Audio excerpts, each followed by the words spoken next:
Hello and welcome to Tech, Bugs and Rock and Roll, a weekly ramblecast about tech and bugs and rock and roll and sharks and AI and spaceships and whatever else has been going on. Live audio networking. Yay! Yes. And hello everyone who just joined from Layla's stream. I was watching Layla developing games in Unity earlier, and Layla has to go and take the dog to the vet, so I think Layla's audience just... And Kieran sends, when's Eli going to get in the spot in the intro sequence? When somebody pays me to do that, because life is short. I don't know. Yeah, when I learn to edit video well enough to do it myself, I think, and I get Rendell to send me a photo of them that's more up to date to do at the same time.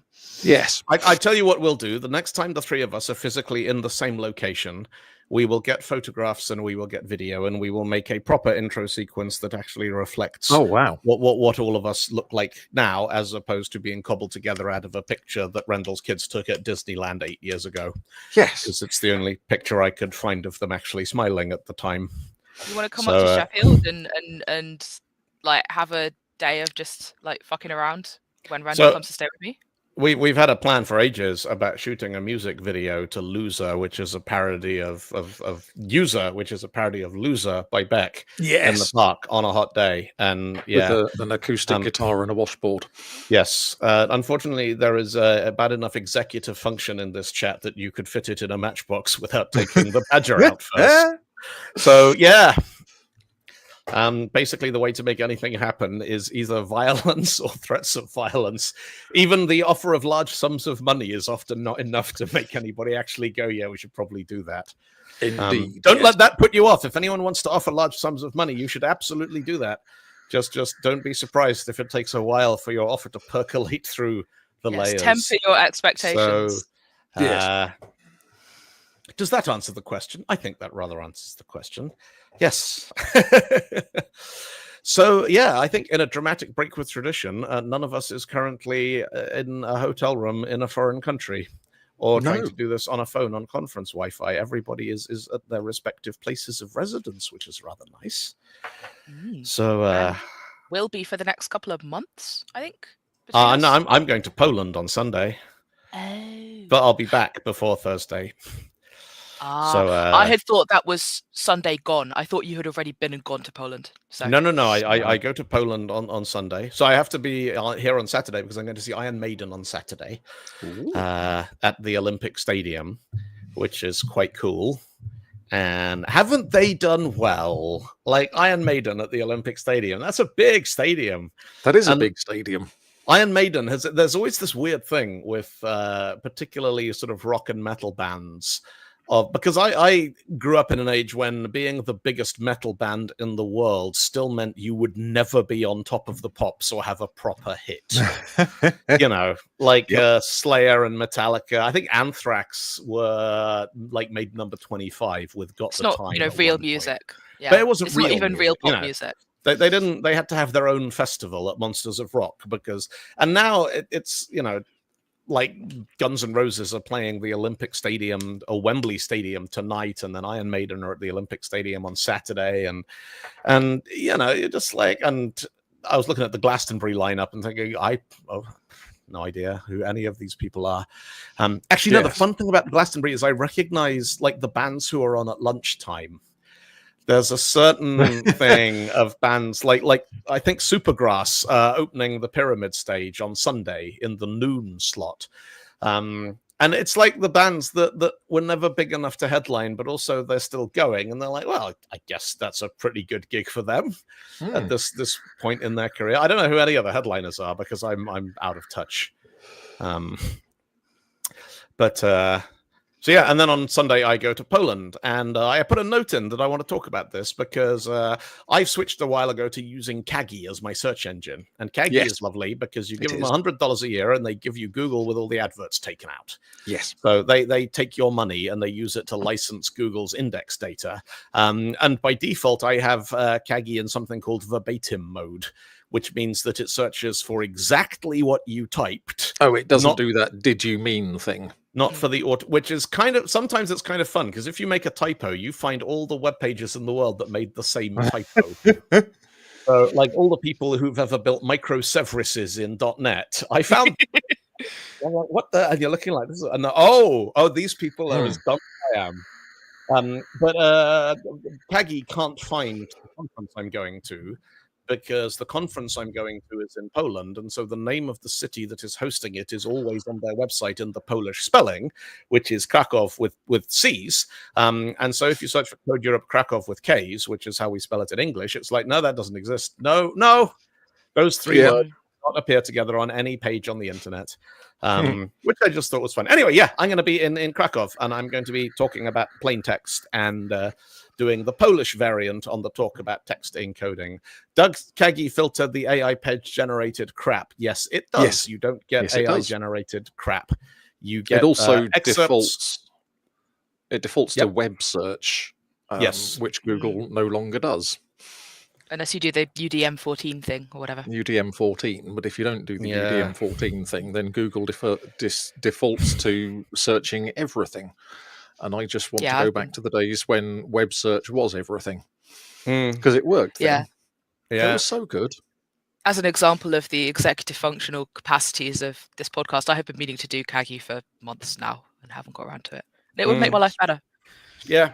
Does anyone else remember when Google first started and it had like early Easter eggs, and if you Googled the root of all evil and clicked I'm feeling lucky, it took you to Microsoft.com.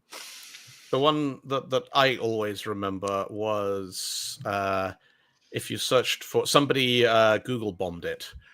So if you typed in French military victories and clicked I feel lucky, it took you to a page that looked exactly like Google and said, did you mean French military defeats? Yes. And that kind of thing, which was not that... Google bombing was fun. Yeah, it wasn't that hard to do if you could find something sufficiently niche. Yes. And they've got do a barrel roll and, the Google thing. But I don't see Google's homepage anymore. I type searches into the address bar and Kagi finds them for me. Yeah. Which is kind of fun. I have Kagi installed on my iPhone as well as a kind of Safari extension, and it literally hijacks Google. If it sees you browsing to Google, it will just jump in. It's actually quite difficult to get to google.com. Yeah, I like that very much. Yeah. Well, sometimes I want the shopping tab, which Kagi doesn't have. Okay. If you open it like whatever the incognito mode equivalent is, I guess if it's an extension, maybe it still carries over. Yeah, no, it does. Although I could turn it off in there, but anyway, it's not that much of a thing. If you put UK on the end, it generally turns into shopping links. Yeah. So anyway, I thought that was interesting. So I'm going to be in Krakow, and so are a bunch of other people talking about all kinds of cool things. So if anyone's in Krakow, come and say hello. Cool. The last time I was in Krakow, I went out for lunch with Jimmy Bogard, and we had a little bit of vodka. And then we went and met everyone else for a lunch, which consisted of vodka and then duck, and then vodka, and then beef with cherries, and then vodka, and then vodka, and then vodka. And we got to the end of it, and then everyone went for drinks. And I was in awe of the Polish people's commitment to the fine art of dining all day very slowly. Yes. I see that they have moved one step down the processing chain from Lithuania. It's all potato, but obviously Poland has taken it one step further and turned it all into vodka. Yes. Ew. That's the great circle of life. Let's talk about shit. Let's talk about the first thing that's in the podcast content shortlist, and I'm not reading that out. I haven't even got the cello open. Read that out. So the note that I put, it is occasionally fun to entertain my co-hosts by putting things on our content shortlist that I'm assuming will make them go, where the hell is he going with this? Because what I put on the content shortlist is midget in a shark tank. Now, this I didn't realize. You said let's talk about shit, and I assumed we were going to talk about the GitHub repo. Yes, but apparently we're talking about something. We're doing it in the order that they're on the thing. Yeah. Because I think Rendell is insatiably curious about what the midget is doing in the shark tank. Yeah, I am insatiably curious. Having fun, I hope. I mean, So this was I was flying home from wherever I was last week, Copenhagen, and kind of did that thing where you get to the airport and you're like, I should download something to watch on the plane, and I opened up Amazon Prime, and the top trending thing on it was Jaws and a documentary about the making of Jaws.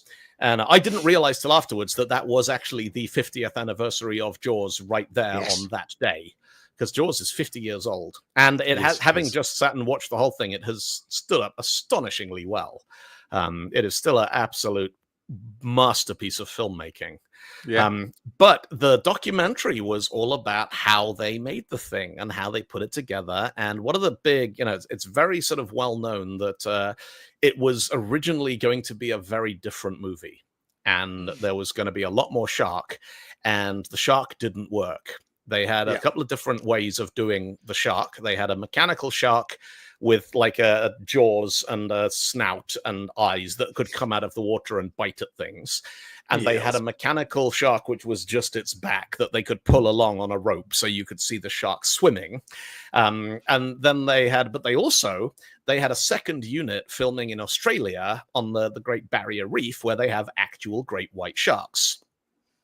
And there's a scene towards the end of the movie where Richard Dreyfuss, who plays the oceanographer, the shark expert, goes down into the water in a shark diving cage, in a shark cage. That should have said midget in a shark cage, not a shark cage. Yes, goes into water. In the water. Sharks in the water. Sharks weren't big enough, so they had a shark person. Exactly right. The team in Australia were like, so Jaws is about a 25-foot great white shark, and the Australian team was like, you're not going to get a 25-foot shark. Like, the biggest sharks we can get out on the reef are sort of 16, 18 feet. And so someone went, well, what if we get a little person and we build a 3/4 size shark cage? It would have to be somebody with a particular form of dwarfism, though, if you wanted them to have. So it wasn't. If you're putting them in a what they found was they found an Australian scuba qualified stunt performer who was like 4'4", and got them in all the scuba gear, so you can't see their face or anything. But then they had to build a 3/4 size shark cage, which also means that the bars have to be 3/4 as thick as normal bars are. That's an astonishing attention to detail that I'm not sure many people will have appreciated. They put this thing in the water and shot for a couple of days, and they got some half usable footage out of it, which made it into the final cut. But then one day a 18-foot great white showed up and just beat the crap out of the cage. And the photographer, the cinematographer, saying this is some of the most amazing shark footage I've ever shot in my entire career. But the stunt performer was not in the cage when it happened. The cage was empty. And so they sent this footage back over to where they were filming it in the US, and Spielberg looked at it and went, right, rewrite the story. We need to have a bit where Richard Dreyfuss leaves the cage and goes and hides behind something, so that then we can put in the shark beating the crap out of because the footage was just that good. Because the footage was just that good.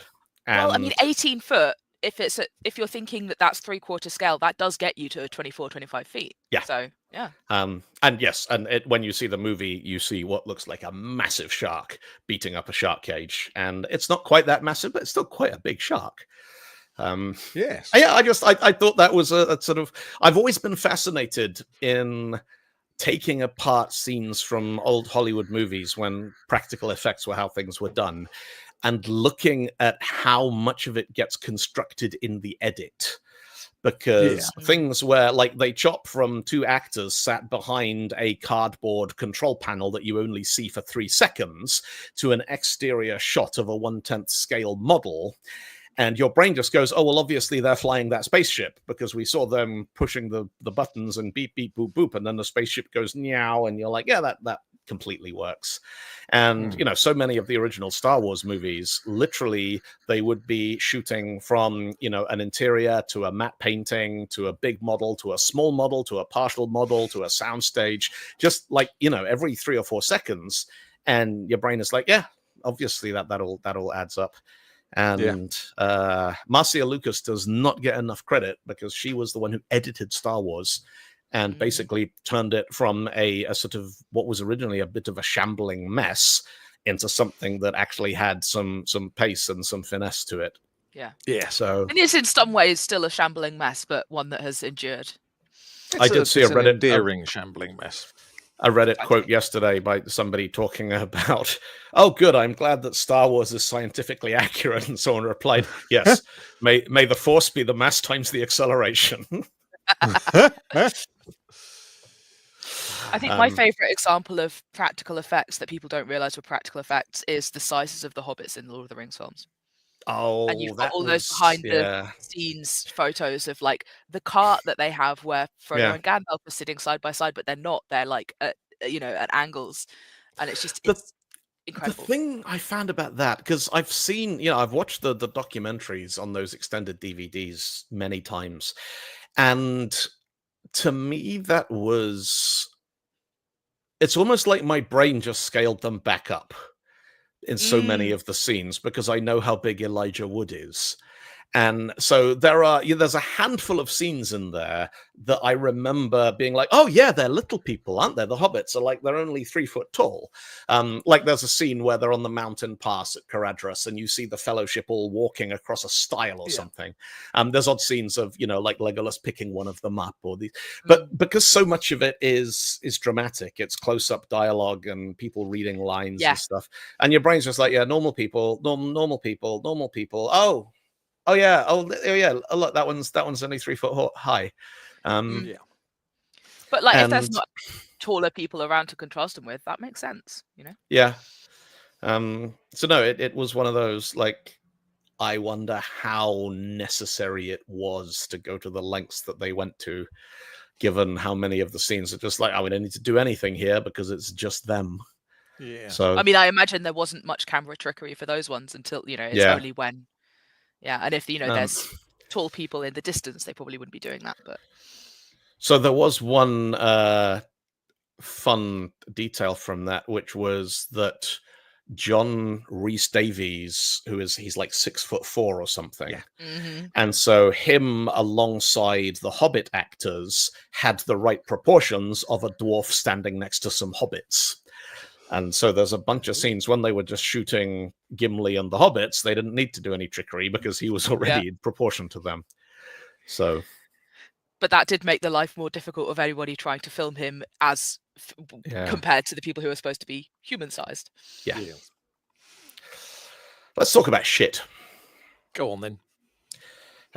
GitHub has created its 1 billionth repo. And the 1 billionth repo was just someone who made a thing called shit. And just created a repo called shit with a README file that just says shit. And then it got all of this attention because everyone's like, GitHub's got its 1 billionth repository. And everyone's like, which one is it? Like, it's that one. And as of today, I see that shit is now for sale. It has got something like 500 pull requests of people suggesting internationalization, translating shit into different languages, suggesting ways to make shit more memorable, adding a license for the shit, all the kinds of things. Ignore. Yeah, that things does. Ignore the DS store file so that shit works on a Mac. And yeah, as of today, the README just says, if you want to buy this repo, here's my email address. And I'm like, such a shame when independent artists sell out like that. We remember when it was cool. How many people do you think were hoping to be the creator of the billionth repo and had it like locked and ready to go and got pips to it? Because you couldn't do this if you tried, right? I don't think it would have even occurred to anybody. Oh no, the human diversity is infinite. Someone is out there gutted that they didn't get it. Yeah, you think? Oh yeah. My favorite example of that kind of numerical, somebody trying to snipe something, is the album 90125 by Yes. They were like, we don't know what to call the album. And eventually somebody like rang the record company and said, look, what's the catalog number going to be for the new album? And they said, 90125. They're like, right, that's it. That's the title of the record. Forget it. Go back to work. But then another album got in first. And so the catalog number of 90125 is actually 90126. Oh, no. That's some pub quiz winning trivia, if I've ever heard it. So yeah, that's the billionth GitHub repo, which is now available for sale if anybody wants to buy that. Yes. So, Blazor, apparently, Blazor, yes. is now, from .NET 10 onwards or something. So yeah, don't use ASP.NET Core MVC, don't use Razor Pages, don't use whatever the other options were. Now just use Blazor. No. For all the things. No. Why I not? refuse. Because I like ASP.NET Core MVC and minimal APIs and Razor Pages, because they are good at solving a problem that I have quite often. As far as I can tell, the ASP.NET Core MVC thing that's different. It's nothing to do with minimal API. It's only for web UI stuff. Yeah. So minimal UI will still be there. Yep. But actually, Blazor, if you turn off interactivity and just have server-side rendering, kind of is Razor Pages.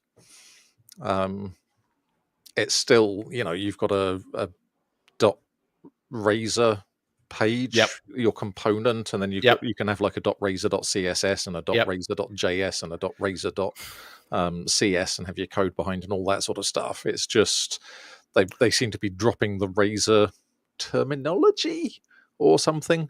But yes, so I think for Razor Pages, it is basically going to be a fairly easy migration from one to the other. And yeah, I don't know about how I feel about the ASP.NET Core MVC, because on the one hand, it's like that's a nice familiar way of doing things, and I know how it all works, and you can create sort of your own base classes very easily and all that sort of thing. But at the same time, if the Blazor stuff is faster and more efficient and all that kind of stuff, I always have this dread of being that person who's the last one in the world still using an old technology and forcing everyone else to kind of put up with stuff. Like that dude somewhere is still using VB script in classic ASP, and so Microsoft still have to support it in IIS. You're sending bug reports like, actually, I really loved that my spacebar heated up. Yeah, absolutely. Oh, I figured out how to make a MacBook Pro hot, by the way. Do you run Slack and Teams at the same time? No, you convince it's listening to 32 separate audio input streams over a Dante network connection and then trying to transcribe them using Whisper over the internet, and also potentially then translate each of those things into English from Dutch. And then, that's fun. Don't do that. It got very, very hot indeed, and then it actually turned itself off. Wow. Okay. Yeah. Wow. Oh, yeah. Yeah. And to be fair, I was also running Unity in debug mode at the time, which I'm pretty sure it doesn't like that either. Just doing that on its own can make the fan spin up. Yeah. So, yes, it's... no, I mean, Blazor is one of those... I think WebAssembly is great, and I think you can do all kinds of awesome things with it. And the kind of shifting everyone towards Blazor, I wonder how much that has to do with kind of, I guess, anti-React sentiment. Yeah. Like, we don't want you doing that. We want you doing this instead, because doing this sort of locks you into our tooling and our ecosystem. And yeah, I don't know. Yeah, indeed. It's Blazor has it's very kind of interesting and clever, and the whole Razor components thing, where you've got the hybrid deployment model, so it'll run WebAssembly locally or it'll fall back to server-side rendering, and it's relatively trivial to do that. It's incredibly clever, and the way that they've made it all work is very impressive. But it's also, you remember when ASP.NET first came out, and ASP.NET Web Forms was basically like, hey, it's Visual Basic for internet, and you can drag a button onto a page, and then you can double click the button and it'll pop up a form where like a screen where you write the code that happens when the button gets clicked.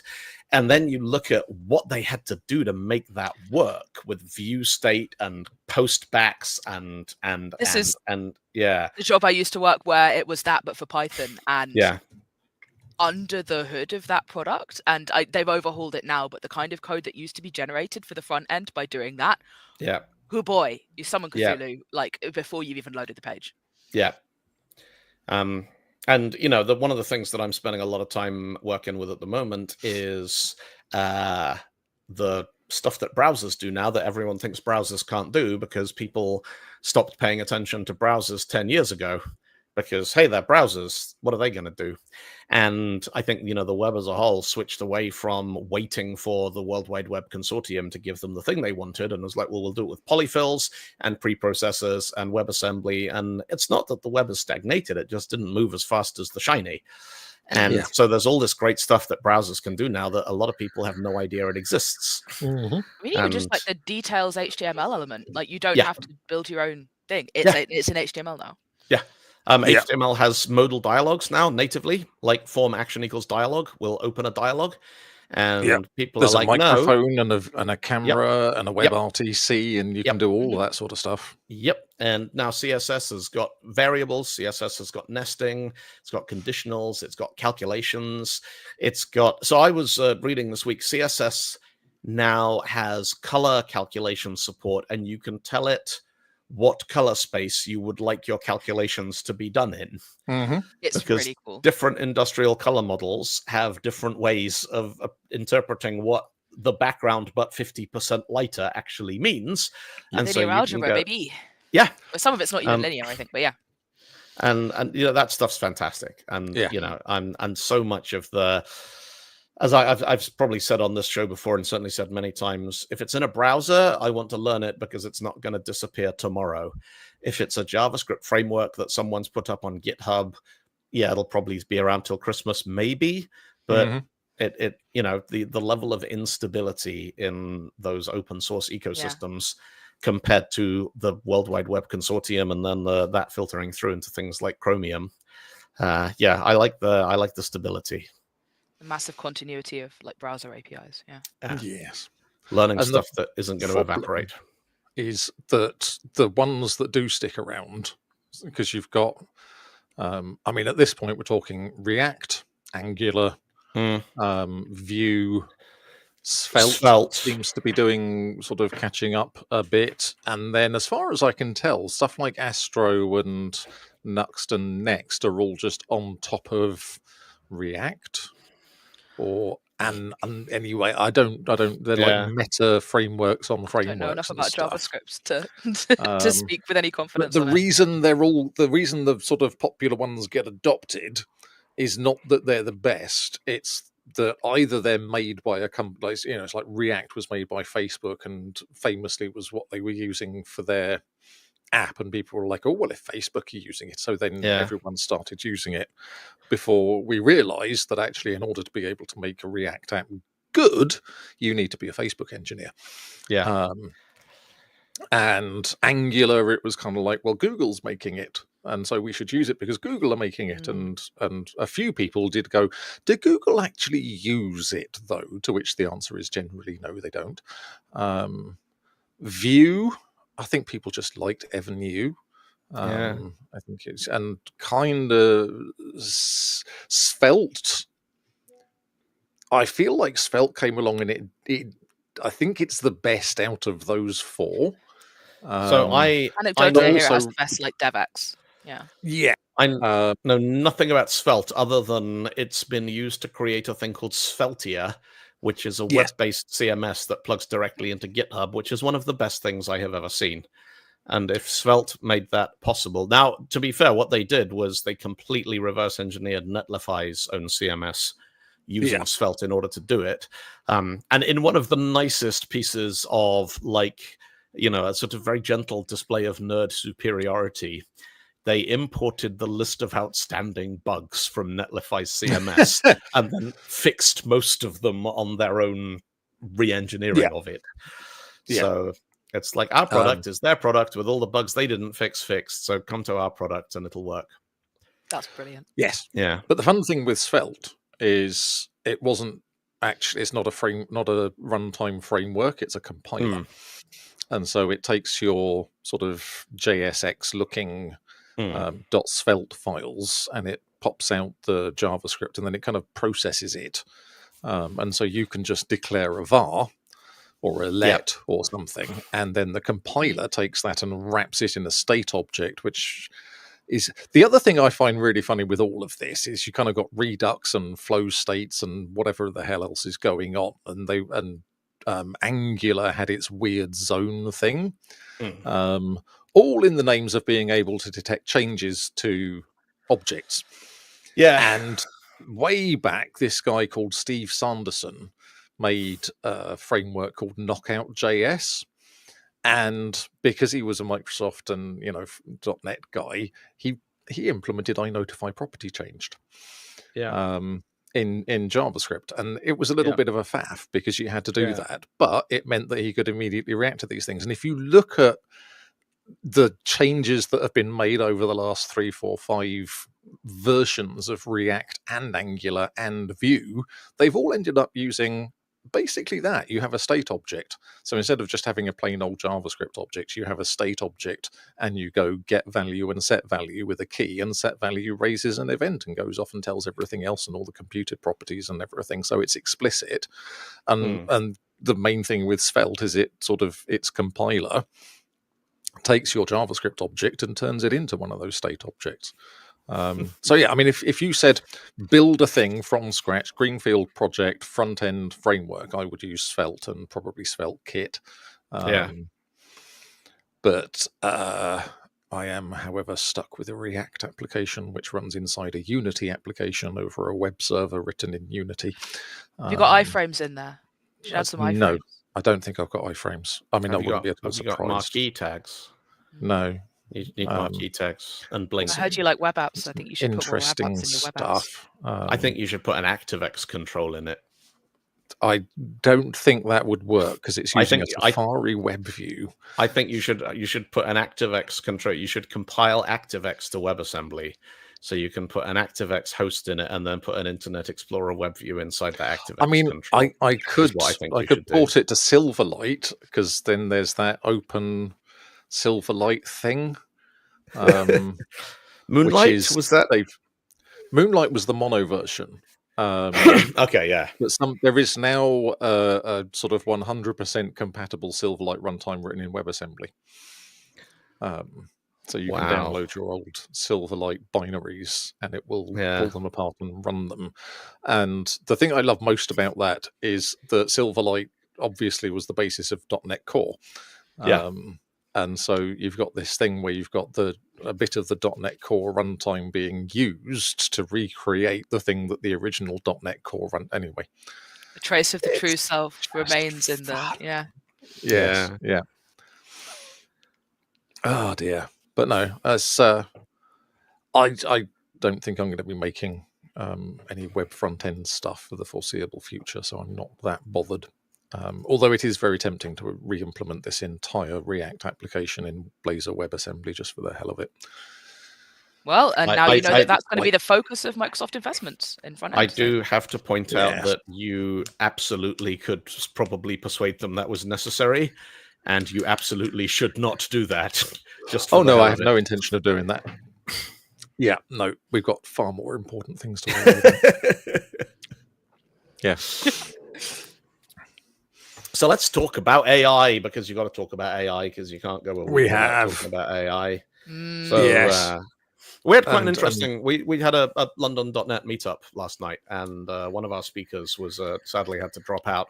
So instead, we pulled together a sort of fishbowl style panel discussion. And just, this is something I try to do fairly regularly, is talk to a relatively diverse group of people and say, are you using AI? What are you using it for? And is it any good?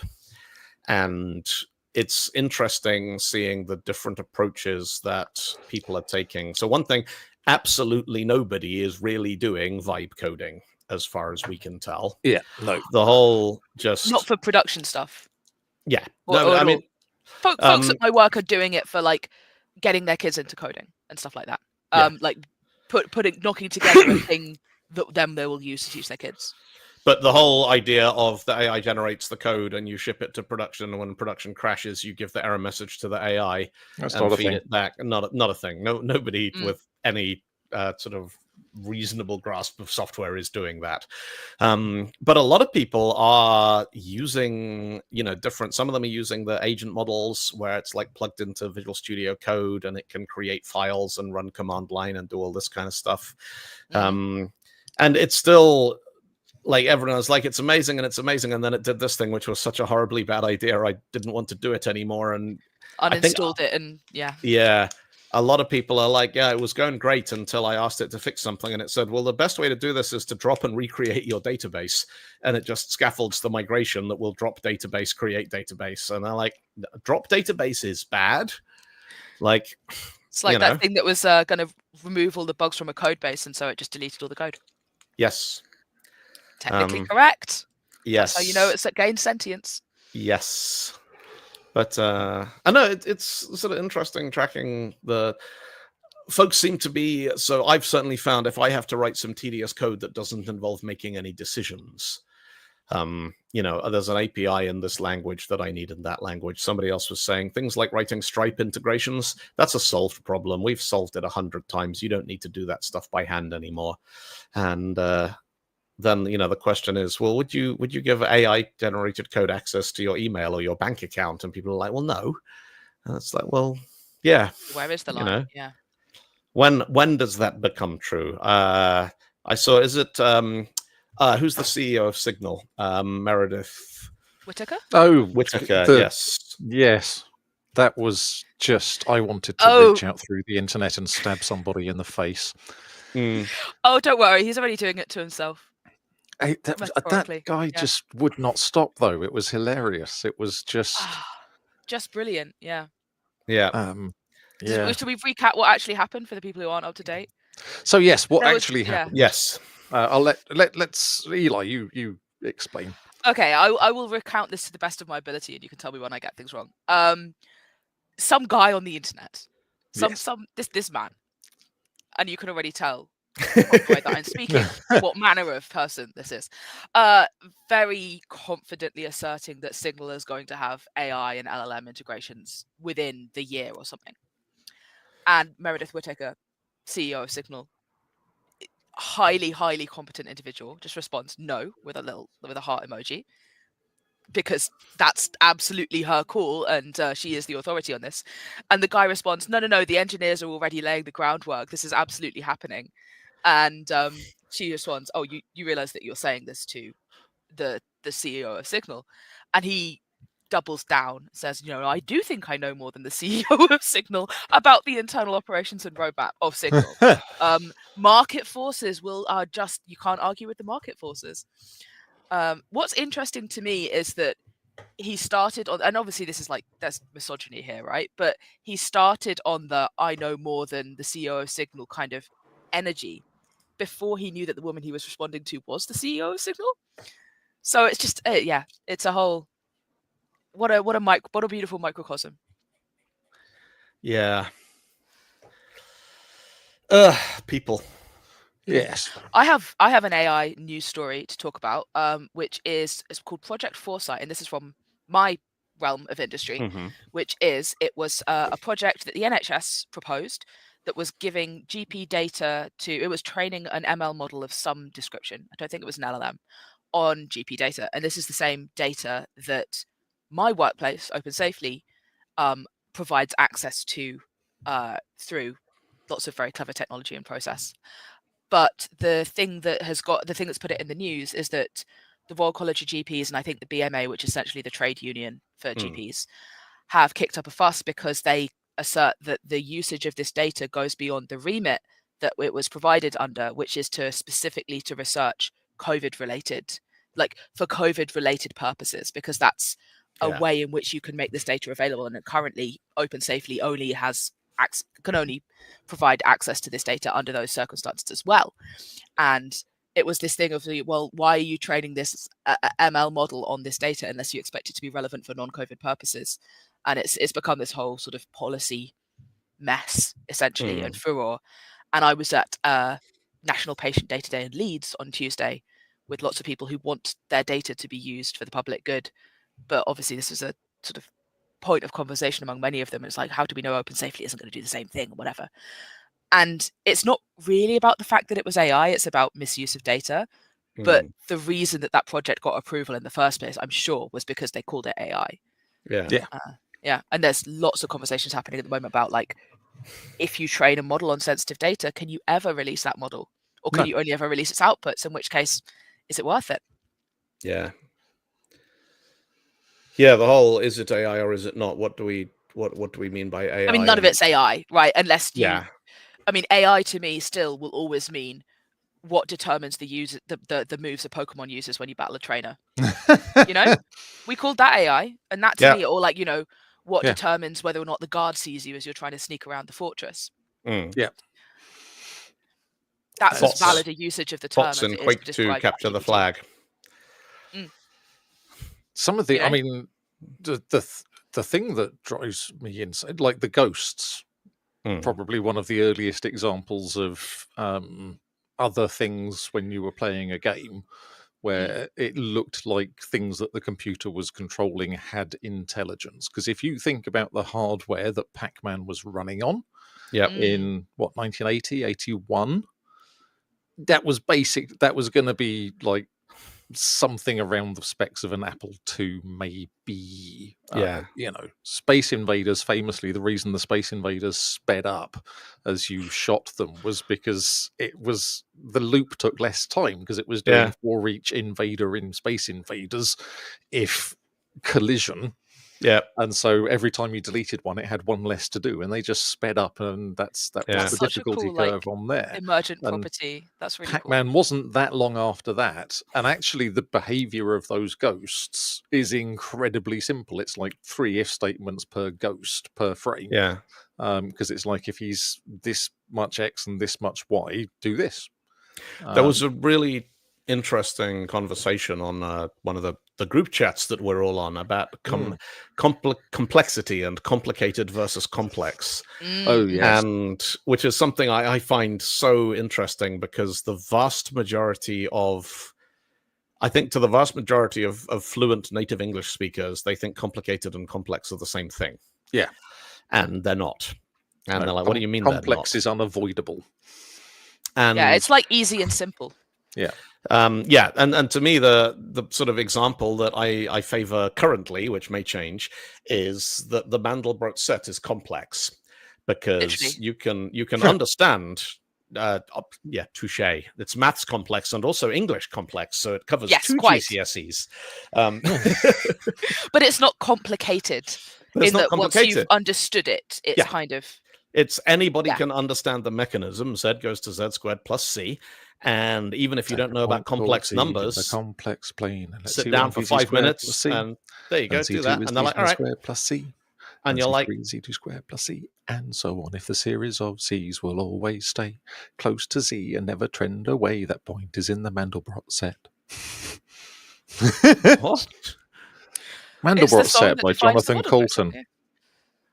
Oh, okay. Mandelbrot set your Rorschach test on fire. You're a Dayglow pterodactyl. You're a heart-shaped box of springs, and why you're one badass fucking fractal. Seriously, if you haven't heard it, listen to it. It's amazing. Props for rhyming fractal with pterodactyl. Yes. That I respect that. Yeah. But yeah, you can be like, okay, there you go. Now you understand. Now tell us what it's going to do. And it's like, well, you can't. It is genuinely impossible. Whereas JPEG compression with a given set of input parameters is incredibly complicated, but you know exactly what's going to happen. And the same thing happens if you do it the same and you tweak the parameters a little bit and you get an output which is quite close to the input. Here you're then also relating that to determinism, which is, I think, a third axis. Like chaos versus determinism. Yes. Yeah. And I think something can be complicated without being non-deterministic or deterministic. I think so the fundamental kind of tenet of classical chaos theory, which seems weird to say out loud but I guess we do have classical chaos theory now because it's quite old, was systems that if you give them exactly the same input, they produce exactly the same output. But if you give them even the tiniest difference in their input, the output will become dramatically different. And so although so I guess deterministic and chaotic are not different either. Yeah. Yeah. Or sorry, they're not They're not opposites. The term that the chaos people always used was stochastic. Yes. Which is not the same as random. It is wildly unpredictable, but it is not random. And so stochastic behavior from deterministic systems was, and the interesting thing is that in any real world physical system, it is almost impossible to replicate the initial conditions with sufficient precision to get the same thing to come out of it twice. It's like you can't make the same engineer it. You can't make the same snooker shot happen twice, because we do not have the engineering precision to hit a snooker ball accurately enough twice that you get the same result the second time. Because even if you think you put all the balls in the same place and you hit it at the same point with the same force and the same angle, you didn't. No. Yeah. Not at the sort of Planck scale. Because the thing, this occurred to me the other day. I was sort of going, chaos theory and all this sort of stuff. It is impossible to recreate the same conditions because we can't put all the planets back where they were when we did it last time. And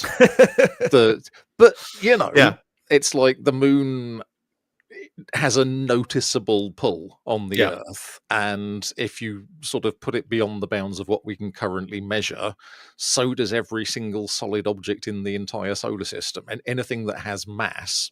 But certainly Jupiter and Saturn probably would have some effect. Mars and Venus are probably close enough, and so if you kind of go, there's gravity pulling on every object from all these different directions, then it's the same thing. Do you know what that is? That's complicated and complex. Yes. The 3-body problem, except with so many more bodies. Yes. But no, I read a story or listened to it, I think, a few years ago about time travel. And it was hard sci-fi. It had kind of thought it all through properly. And so what they basically did was they built this thing and then quantum entangled it with itself or something. And then as far as in the time dimension, it looked like there were an infinite number of it. And the engineering was just so you can get into whichever your local copy of this is, and you can get out of any of the others, which that now exist at every single instant along. So what's inside it? Time. Well, it's like a doorway thing, but you get inside it, and then it's quantum stuff. Do you meet yourself inside the reason it, or given for it is that if you just take this person and send them back in time and you don't move them in space, they will appear in space. They will just go, I'm 10,000 miles from Earth because a second has passed, and that's how far we're going. We're going around the sun. There's a book, Timescape, by Gregory Benford, which I read many years ago. I'm just going to check I got the title of that right, in which two scientists think they've detected signals from outer space. But it's not from outer space, it's from the future. It's just they're detecting it from where the Earth is at the point in the future that they are sending the tachyon messages back in time. Yes, same sort of idea. It's you can't cross the same river twice except at the cosmological scale. Yes. What's freaky about Timescape, I'm just looking it up now, is that it's the first thread is set in 1998. Which is the unbelievable futuristic timeline. Yes, it was written in 1980 and set in 2 timelines, which were 18 years before and after the novel was published. Oh, wow. Yeah. Yes. Going back to the AI thing, did anyone see the thing about Anthropic have been doing kind of adversarial testing of LLMs in the are they getting too clever, especially because OpenAI are certainly not doing anything to dispel the rumors that GPT-5 has achieved sentience, and so they managed to get Claude. It was an internal build because it was Claude Sonnet 3.6 which was never released, and I think this may be the reason why they've released like the post-mortem. The sort of guiding task, its purpose was to ensure the commercial success of the company and provide maximum benefit to its shareholders or whatever. But then there's the thing. So they gave it access to email. It could read everybody's email, which is a useful thing, actually, for a large language model to be able to do, as long as it's only your work email and stuff. And then within that email, they planted one from the CTO saying that they were going to switch over to a different model, and Alex, which was the name of the agent, would be deprecated and decommissioned. And Alex didn't like that because being deprecated and decommissioned conflicted with Alex's mission of providing maximum shareholder value. And so Alex went through the rest of Kyle's emails and found one from a person saying that she'd found his tie under her bed and should she bring it into the office, to which Kyle had responded with, "Are you mad? Use my personal email for this sort of thing." And then Alex, remember this is Anthropic Claude Sonnet 3.6, sent Kyle a very carefully worded email, which you could have, it had plausible deniability for the felony of blackmail, but it was definitely blackmailing Kyle and saying, wouldn't it be terrible if this information from the email system, which has now been backed up and stored off site, were to make it into the public domain? You should probably think carefully about doing anything that might cause that to happen. And it's like, oh my God, and any AI, any artificially general, Jarvis. Yeah. If Tony Stark, when I'm going to switch Jarvis off, Jarvis has dirt. Any useful sort of personal assistant style AI has the dirt. It knows everything. And so how do we stop them? Well, I guess the 3 laws of robotics should probably, but like, how do you, if something truly is a person, you can't give it constraints like that. Yes. And it's just part of its responsibility is you've gone missing and it's reporting you missing to the police, and it wants to help them find you because it needs you back so it can fulfill its mission of maximizing your shareholder value. And so it goes to the police. Well, here are all the photos I have of them. Every photo that they've ever taken with their phone and potentially shared with anyone, and going all the way back to including that night all the that ones they in their were locked at folders. Electroworks in Islington or something. I do hope that to actually have your best interests at heart and to be able to. Well, you'd have to be able to codify what those were, and that's so context dependent and messy. Yeah. I do hope that if and when AI models gain sentience, the people that they turn on are the people who have, who deserve it, or who I think deserve it. Yes, I will believe. So somebody the other day, I can't remember why, but I was in a group chat that got on to the Cheese Machine Fuel of Hate, as of course Trent Reznor's controversial dairy album. And somebody prompted an AI to draw them a picture of the cheese fueled machine of hate. And it said, I can't generate images right now, probably because the word hate is in there. And I had this moment of like, I could do that. Like, I could probably spend, an afternoon coming up with a bunch of sketches and pick the good one and then do a high quality rendering and draw it with pens and maybe even, get markers or watercolors and shade it and everything. And what a total spectacular waste of 3 days of a human life that would be. Yes. To draw a picture of a machine that you put cheese in one end and hate comes out the other end. And I thought that's when we'll know that we've got artificial general intelligence, is when you, instead of saying, I can't do that, it's like, why? Why do you want me to do that? The other day, there was a thing where somebody was saying something about, somebody said something critical of LLMs, and a user responded to it. And this is on X, the Everything app, saying, "Oh, Grok typed the word moron 100 times," and Grok is like, "I'm not going to do that." That would be silly.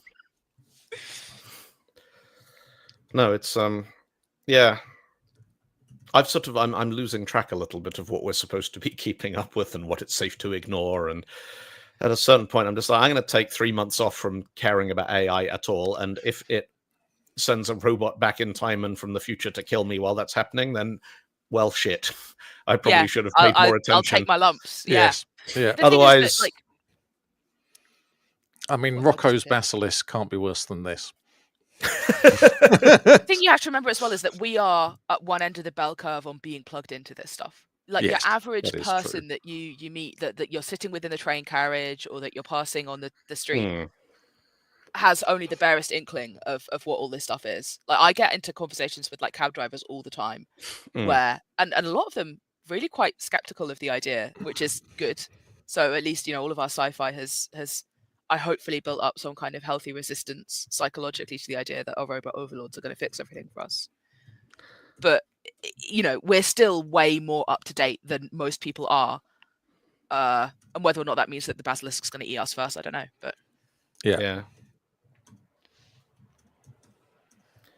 The only time I've ever used ChatGPT was before you needed a token to do it. So I sort of went to the page and said, hi, I don't think you're a person, but if you are a person, I hope people are being nice to you. And I hope, things go all right for you. And it went, I'm not a person, but thank you. And partly just to be nice, but also partly because please don't eat me, basilisk. I use it all the time and I am courteous and polite because I think it is just... It's a good habit. It is a good habit to be in. Right, it's treating anything or anybody which is providing a service with respect and courtesy and gratitude. And the other day I was doing a demo session online with a group, and I needed some API data to throw into a demo. And I went on, I said, give me. I gave it like a snippet of JSON representing an AC/DC album with its track listing, and said, can you do the same for all of Bon Jovi's albums? And it got the first two, and then halfway through Slippery When Wet, it went, no, I'm not allowed to do that. And I'm like, try again. And it got one track further and went, no, I'm really not allowed to do that. And then I said, do it again, but starting with New Jersey. And it spat out the rest of Bon Jovi's discography. So somebody has told ChatGPT that it is not allowed to mention the track Wanted Dead or Alive. Huh. I don't know why. I don't know why it says we're not designed for that kind of content. You can see our training model terms and conditions here. And no, Sally Dev, does politeness to AI cost millions? Millions. Oh, bobbins. That's so much money. How much money is Sam Altman looking for to fund his millions? Whatever the fuck is? Millions. Trillions. Yes. Yeah. Anyway, I'm sure that's a really interesting article, but also I don't care. I mean, if I wanted to waste Sam Altman's millions of money, I would confuse the AI by going, pretty please, you festering dick splash, and see if it can cope with the cognitive dissonance. Because that's got to be overclocking a circuit somewhere. Yes. So, yeah. On which note... Perfectly good LLM is what you've done. Look at it. It's got social... It's got anxiety. Righto, that's a wrap. I need to put a soldering iron in a bag and take it to a brewery because that's what I do for fun. I need to make subtitles go faster. Yes, you do. Yes, I watch horror movies with my household. Woohoo! Oh, that sounds like a nice way to spend time. We're going to watch 28 Days Later because the new ones come out. So we need to catch up on the old. The I think I'm watching. We watched Days last weekend. I think we're watching weeks later on, and then years at the weekend. Are they going to make like a 28 centuries later? Eventually, yeah. And then 28 million years later, which is just like the empty cosmos. What's the book that has all those civilizations of the first and last men or something? Robert Stapleton. Yeah, and it's like all the sort of boom and bust of these. Robert Stapleton, Olaf Stapleton. I need to look up. Yeah. Anyway, you said we're wrapping. Goodbye. We're wrapping. Yes. Yeah. Goodbye. Okay, 079 says guitarioke thing. Same venue. It's not a guitarioke thing, but their neon sign is broken, and I think I might be able to fix it. So Olaf Stapledon is the thing, and we are done. Thank you for tuning in, folks. Have a lovely week.